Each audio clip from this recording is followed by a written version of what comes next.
ఈరోజు మీకు కూడా చెప్తున్నాను, దేవుని బట్టి నువ్వు వేసిన అడుగు దేవుడు ఇరిగే ఉన్నాడు. నువ్వు మొదలుపెట్టింది ఎవరిని బట్టి మొదలుపెట్టావు?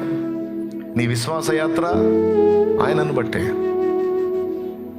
ఎదురవుతున్న ఎన్నో ఆటుపోట్లు, ఎదురవుతున్న ఎన్నో శోధనలు, లెగుస్తున్నాయి సాతాను లేపే సుడిగాళ్ళు, పెనుగాలులు, అవన్నీ ఎన్ని లేచినా అన్నిటిని అణిచేసి నీ చెయ్యి పట్టుకొని ఆయన నిన్ను నడిపిస్తూ వస్తున్నాడు.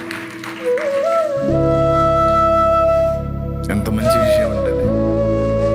ఎందుకు రాయించాడు గ్రంథంలో తెలుసా? నా మాట విని ఒకడు తన యాత్ర మొదలు పెడితే గమ్యం చేర్చే బాధ్యత నాది. ఇక డౌట్ అవసరంలా. ఈ ఒక్క మాట మీద కళ్ళు మూసుకొని బతకొచ్చన్నంత అంత స్పష్టంగా మనం గ్రహించవచ్చు.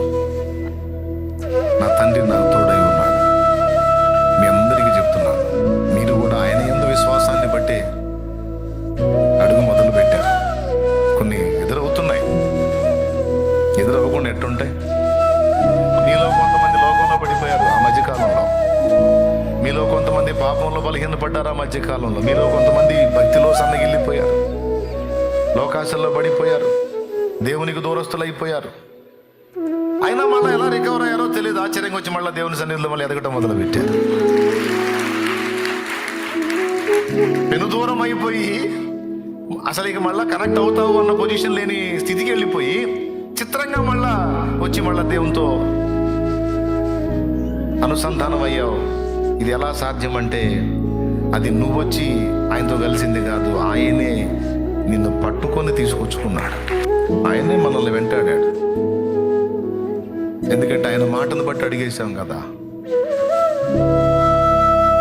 ఆయన మాటను ఎంత విశ్వాసం నుంచి అడిగేశాం కదా, అక్కడ బందీ అయిపోయాడు.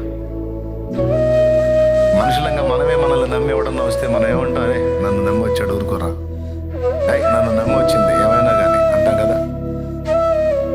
నన్ను నమ్మారు అంటే మనం ఎంతకైనా తెగిస్తాం.